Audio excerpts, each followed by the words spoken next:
এই যে কনসার্ন পরীক্ষাটা কখন না হবে এই বিষয়ে আমরা দায়িত্ব পাওয়ার পরপরই আপনি হয়তোবা লক্ষ্য করেছেন আমরা এসএসসি এবং এইচএসসি দুইটি পরীক্ষাকে খানিকটা আগিয়ে এনেছি এবং আমাদের প্ল্যান রয়েছে 2027-এর এসএসসি ব্যাচ ধরে আমরা আস্তে আস্তে এক্সামিনেশনের মান্থ হবে ডিসেম্বর এন্ড জানুয়ারি।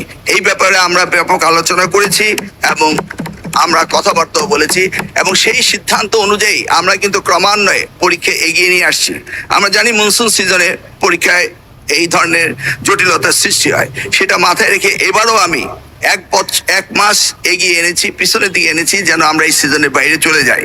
সেই সময় অনেক আপত্তি হয়েছিল, বলা হচ্ছিল কেন আমি এগিয়ে নিয়ে আসছি।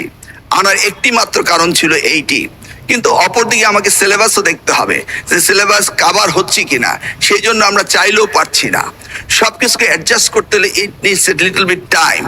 আমরা আবারও বলছি বেসলাইন হিসেবে 2027-এর এসএসসি কে টার্গেট করে আমরা ক্রমান্বয়ে পরীক্ষাগুলোকে এগিয়ে আনতে চেষ্টা করছি।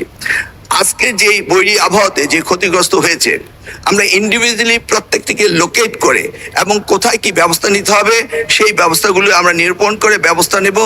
শিক্ষার্থীদের কোনো রকম অস্থিরতার দরকার নেই, তারা আমাদেরই সন্তান।